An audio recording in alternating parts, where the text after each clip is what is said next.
Well, here we are. Here we are again. It seems like just a couple of days ago we were all together and we were talking about our Made for Mission series. And this week we're in week 3 already. This is a six week series, Made for Mission. And today we're going to talk about what's my message. So anyway, he shared his story several hundred times, but it never got old. It just never got old.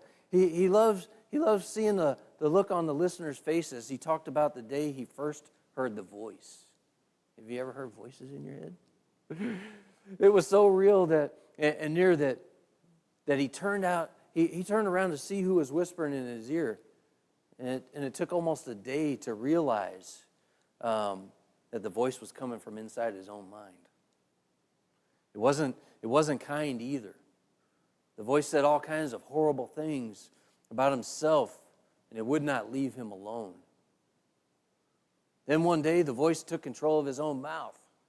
Randomly, horrible and crazy things would come out of his mouth, and there was nothing he could do to stop it. He tried to explain his struggles to those near him, but nobody seemed to understand. He'd already lost all hope when the now voices took over control of his body, to the point where the people in his village, even his own parents, would chain him up in the cemetery.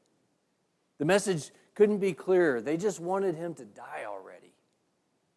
He tried to scream, "I'm the victim! I'm the victim!" But no words could come out. And one day he was walking along the beach alone. One day as he was walking along the beach alone, there was an unmistakable fear in the voices. A fear he'd never heard before. Something about a man named Jesus who was on a boat that he could barely see in the distance. The voices pressed him to run into the fields, but with all his might, he stayed put with both feet in the water. He had no idea that the man on the boat was about to change his life forever. As I said before, this is week 3, and 2 weeks ago we kicked this off by saying that we are called. That we are called, and it doesn't matter where you are or what you've done. God has an exciting plan for your life. And then last week we said, okay, if I'm called, then so what? What now? What do I do next? Well, we walked through the huge question of what's my mission? And we shared ultimately that Jesus' mission is our mission. And it must be our first priority. And everything that falls into place after that will just fall into place. But still, it's easy to get off track with competing missions and lose our life focus. We talked about distraction.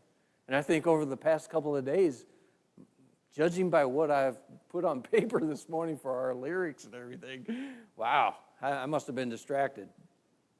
But today we're going to spend a little time answering the question, what's my message? What do I actually say when I'm on mission? Now, if you're already a Christian, well, you already know that this is at the very heart of what following Jesus is. And if you're still checking this out, if you're still new to the faith, or you're trying to decide, will I or won't I become a Christian, you just need to know that this is really crucial to being a Jesus follower, having a message. This part of your mission isn't natural. It's something that you must be intentional about, or you'll miss what you were made for. I work in electronic security at the place that I work at. Obviously, at the place I work at, I deal with IT people a lot. Now, I'm not trying to dig on. I know we have some in here, but I deal with IT people a lot at my job, and they're they're way above where I am in my education level as far as electronics go and IT and all that stuff. I'm security's best hope for an IT person in some aspects, and so I rely heavily on them. But when they speak to me, sometimes I feel like I would rather be speaking to a wall. I hate to say that, but they speak a language that nobody else speaks. And sometimes our IT people, they just don't seem to care that you don't understand. They just keep throwing their stuff at you. And, when I walk away at the end of the day, I'm more confused than I was at the beginning of the whole problem. And my boss will say, Todd, is this resolved? And I'll say, is what resolved? I don't know. Do you ever feel like sharing Jesus is like speaking a different language? You just can't seem to get the words out. You're pretty sure that you're going to confuse this person even more than they are confusing them more than you are helping them. You could be talking to a neighbor about a sporting event and having all kinds of knowledge about that, but then the subject of God comes up, and what happens? It's like you're playing Chubby Bunny with 10 marshmallows in your mouth. Try that. You can relate, then today's passage we're studying, it should greatly encourage you. We're going to look at the same story from two different perspectives. And you can start by turning to Mark chapter 5 if you have your Bible. We'll have it up there on the screen. And today I'll be preaching from the NIV. But we're going to start at Mark chapter 5, verses 1 through 2. And it says this. They went across the lake to the region of the Gerasenes. When Jesus got out of the boat, a man with an impure spirit came from the tombs to meet him. The fact that they went across the Sea of Galilee was hugely significant. This is where the non-Jews lived. And it traced all the way back to the Old Testament when the Israelites didn't complete their job of clearing out all of the promised land like God had commanded. So we ended up with the Gentiles. There were the descendants of the people. They were the descendants of the people that they let stay. Young Jewish boys did not travel to the other side of the lake. Now, most scholars believe that many of the disciples, they were somewhere around 15 to 17 years old at this point in their lives. And apparently, for Jesus, the youth pastor, he was a pastor at all, right? Safety at all costs was not one of his core values. Sorry about that. But I was thinking about this, when they landed on there, and he's got his disciples, and they're young disciples. They hadn't been around out in the world too much yet, but all of a sudden a demon-possessed man approaches them and approaches Jesus. And I was thinking about a lot of times when I go into town, I attract the people that are in that mood. But anyway, so the disciples may have been thinking, "Wow, this is worse than we thought. We need to get back into this boat and head back to the other side." But Jesus wasn't like that. He didn't react like that. Jesus was the authority over all demons. So 3 through 5. The man lived in the tombs, and no one could bind him anymore, not even with a chain. For he had often been chained hand and foot, but he tore his chains apart and broke the irons on his feet. No one was strong enough to subdue him. Night and day, among the tombs and in the hills, he would cry out and cut himself with stones. Wow. Just because someone has rejected God before doesn't mean that's going to happen this time. I mean, the average person who received Jesus Christ, has already had 17, believe it or not, 17 unique spiritual encounters before they ever make a decision to follow him. You have no idea where you're going to fit and the impact that your words are making on a person. You might share the good news of the gospel with someone now, but you may never see the impact on that person's life. Because you may share it now and you live in another town somewhere. Or, that person may not come to Christ for another 20 years. So you don't know the impact of your words, but they may recall that day, or, hey, this guy shared Jesus with me. See, he's more concerned with your obedience than he is with your impact. He's more concerned with you being willing to do what he has called you to do. This demon-possessed guy, he apparently had a past, but it didn't seem to bother Jesus. And your past doesn't bother Jesus either. Notice that the scene got intense really fast. You never know when you're going to have an opportunity to share. So always have something. People tell me, always have something in your pocket, ready to go. Or always have your answer ready to go, because you may have to use it at a moment's notice. All right, so we're going to jump over to Luke.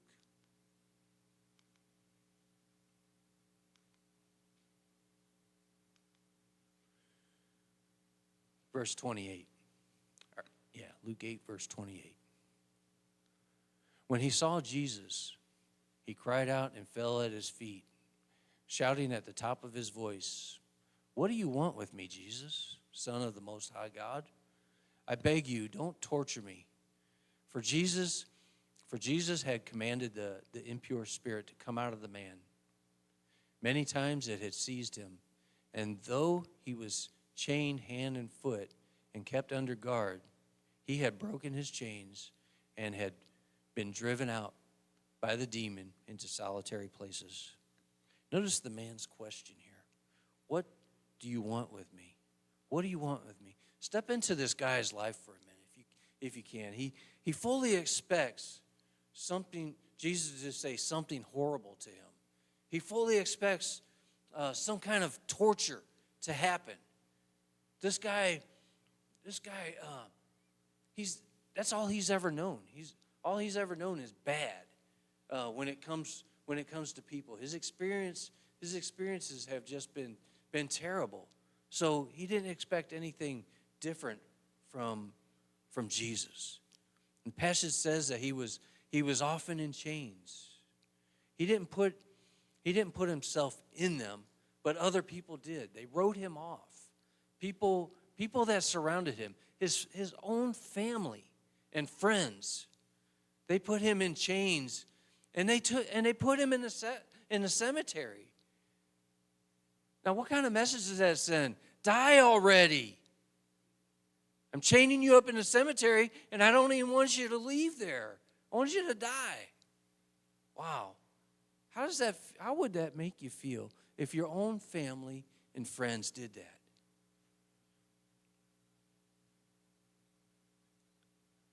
Ever more painful is that his family his family allowed this to happen. This guy has nobody. Disgust, isolation, fear, rejection. Oh yeah, he has several demons inside of him. What do you want with me? He's prepared for the worst. And now Jesus responds. Jesus asks him, "What's your name? What's your name?" "Legion," he replied, because there are many demons, because many demons had gone into him, and they begged Jesus repeatedly not to order them to go into the abyss. Now, this guy said legion. Now, when you think about a legion of soldiers, you're thinking about 3,000 to 6,000.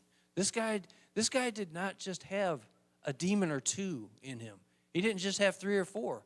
He had thousands of demons within him that was totally controlling his life. What's your name? Jesus wanted to know his name. And notice that the man is so overpowered by demons that he doesn't even know his own name. He just calls himself Legion. Can someone's life be so hopeless that they forget their identity in God and instead label themselves as ugly or worthless, alone, evil? Friends, this is why we have the church. This is why the church is here. Anyone can come in those doors. And anyone who's feeling that on the outside can come here and find hope in Jesus. They can find their worth in Jesus. They can find their life in Jesus. Because Jesus is life. I used to watch the American Ninja Warrior TV series. Has anybody ever seen that on TV? Yeah, you know where they jump all over the stuff and try to make it to the other end. It just happened to be the finals, and this guy, there was this guy. He got through this crazy obstacle course. I don't know if I always picture myself being up there, and I'm like, no, I could never do that. I couldn't even hold on to the first thing. I couldn't even jump across the little pond of water that they have. But he's on this crazy obstacle course, and you know what? This guy happened to work for a Catholic church, and they asked him afterwards how it felt having a bunch of priests there rooting for him, you know, and he responded, "Well, it's a great reminder of who I am. I am loved, you know, I am loved." Wow, his identity was in being loved by others and by God. You know, and this guy, this demon-possessed guy, he wasn't feeling that. He wasn't feeling the love. But then Jesus came on scene.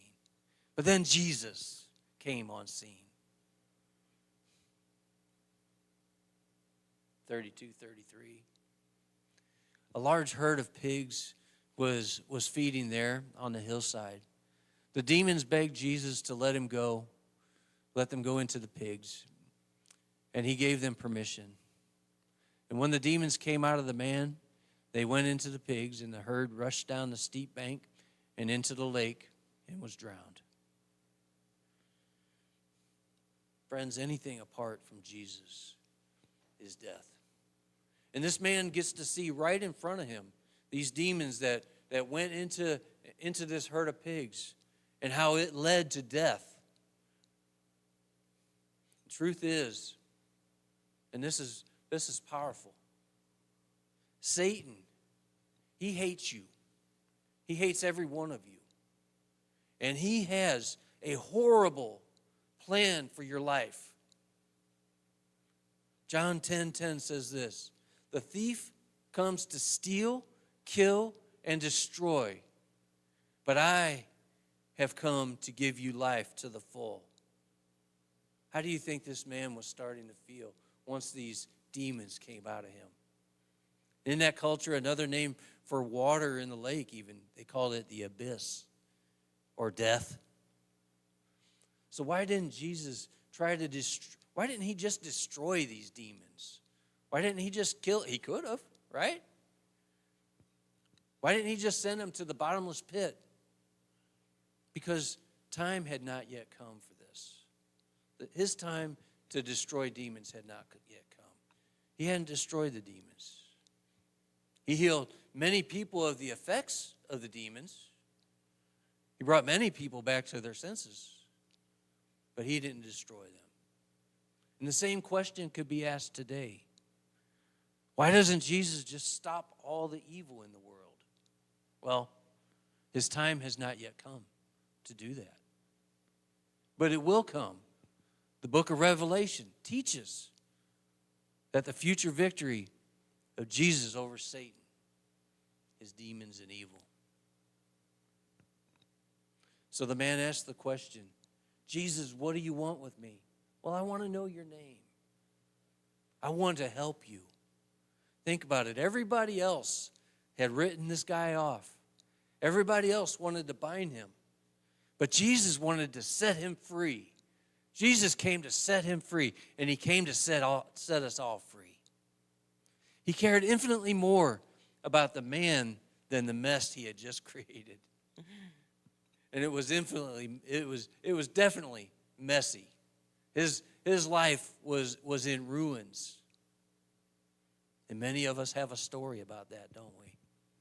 Our life before we met Jesus. And then our life after we met Jesus. There wasn't just a herd of pigs drowning. It was somebody's livelihood at the bottom of the Sea of Galilee. To Jesus, this man's life was a bigger deal. Jesus showed that he cares even when life is messy. Even when it's messy.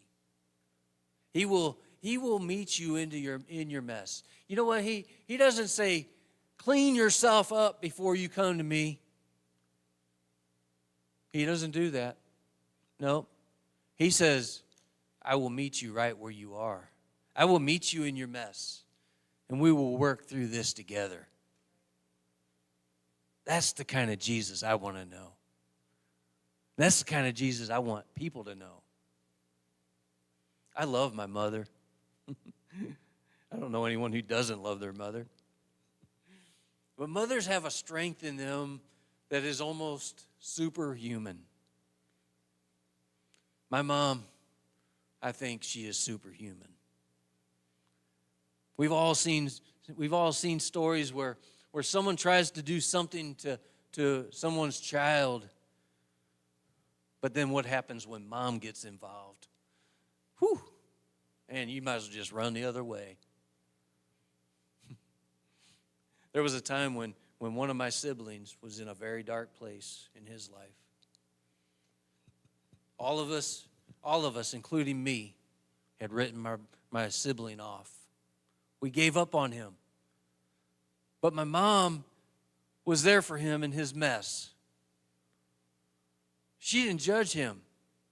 She was willing to give him her last penny because she loved him so much. She was able to look over all of his past doings and say, this is my child.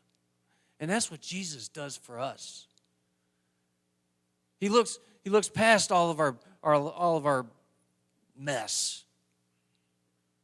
And he says, this is my child. Leave him alone, Satan. I love my mother. 34 through 35. Aren't you glad we had a little extra time this morning? Because I needed at least an hour and a half. When those tending the pigs saw what had happened, they ran off and reported this in the town and countryside.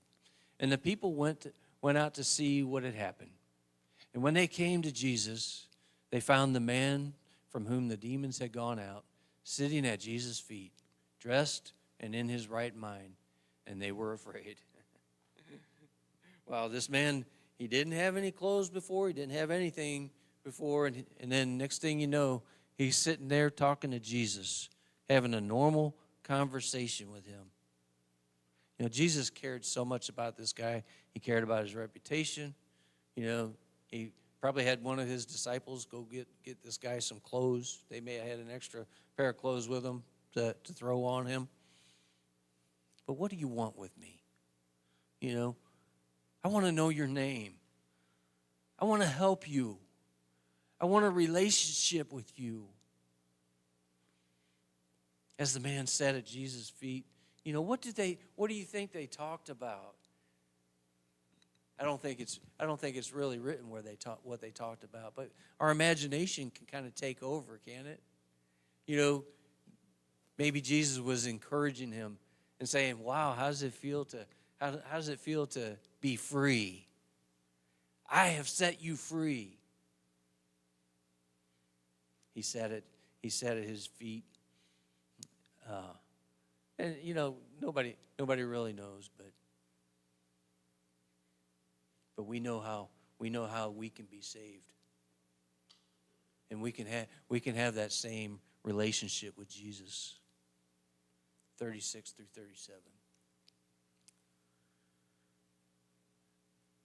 Those who had seen it told the people how the demon-possessed man had been cured. Then all the people of the region of the Gerasenes asked Jesus to leave them because they were overcome with fear. So he got into the boat and left. This is kind of crazy on a couple of levels. First, the people there were not just, they just weren't ready. Notice Jesus didn't try to reason with them or win an argument with them or anything like that. He didn't pull off some miracle and make demons go into them as punishment or have pigs fly back out of the water onto the land. He just said okay, and he left. Here's a crazier thing. Jesus came all the way to the other side of the lake for this one person, for this one guy. If you were that person all the way over at the other end of that lake, he would have came there for you. And if you read the passage before this one, you'll find that the disciples almost died in a storm on the way over. Jesus believed that this one demon-possessed guy was worth it. You are worth it. You are worth it. The person you've been working up the nerve to start up a spiritual conversation with is worth it. Have that conversation. Let the fear subside. Let Jesus be your strength. 38 through 39. The man from whom the demons had gone out and begged to go with him. Let me start that over. The man from whom the demons had gone out begged to go with him. But Jesus sent him away, saying, "Return home and tell how much God has done for you." So the man went away and told all over the town how much Jesus had done for him. He went all over the place and told them. At first, Jesus' reaction seems kind of cold, doesn't it? This man, he wants to go with Jesus. He wants to join them. But Jesus says, go back and tell everybody about this. Yeah, he wants to go with Jesus. And some people read that as Jesus rejected him, but he didn't reject him. He just redirected him, and he sent him. He sent him back. And this guy had been a Christian for maybe, 5.5 minutes. Doesn't he need some training? Doesn't he need to go to Sunday school for a while and get a couple years under his belt? No, instead, Jesus gives him a mission. Return home and tell how much God has done for you. I'd take that to mean go tell your family about what happened or go tell your friends. But this guy, no. He went to Decapolis, which is made of about 10 cities. And he went and told people in all those cities. He went all over the place telling them. So what's my message? What is my message? To share how God's goodness has intersected with my life. We have that story already within us. Everyone has a story to share. And when you befriend someone, they need to hear that. God didn't bring you two together for accident. No, he didn't. So what did Jesus do and how it impacted my life? Where was I before I met Jesus? And what did he do to change me around? I've got the story that I used to hate people like crazy. I was a hater. Jesus took that hate away. He took that heart of stone that we talk about every week, and turned it into a heart of flesh. I don't have a hateful bone left in my body now. I try to hate. No, I don't. I'm just kidding about that. But God can do amazing things, and he has done amazing things. And you will know exactly what you're supposed to say because the Spirit will be upon you.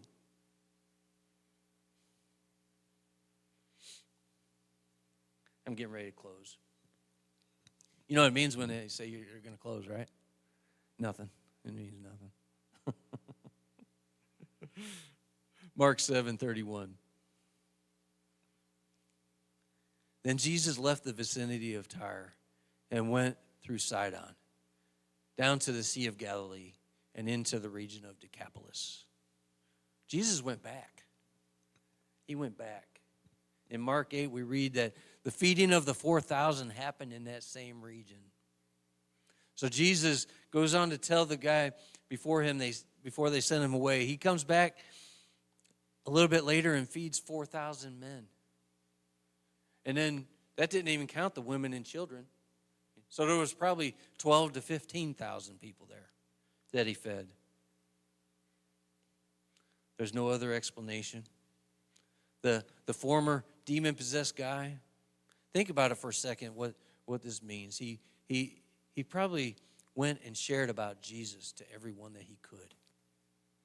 He probably shared with the very people who cuffed him in chains. He probably went back to his family and his friends and said, look what Jesus just did to me. Can you believe that I'm standing here talking to you? You know, when I go to my hometown every couple of years, people still know the old me. They still know the old me. And some people have a hard time believing that God could change a person. And I say, really? Here's the power of God in my life. He's the one that changed. He's the one that made this change happen. I don't know how it all went down, but can you just picture Jesus preaching to these thousands of people, and he notices a man standing there, and they make eye contact. Maybe after the crowds have left, and they go home, and the man sticks around. Jesus just wraps him up in a big bear hug, and says, "Well done, well done." That's what we all want to hear, right? What we don't want to be saying is, "Hey, I can't do this. Hey, I'm shy. I just can't talk with people about God. This is not my thing."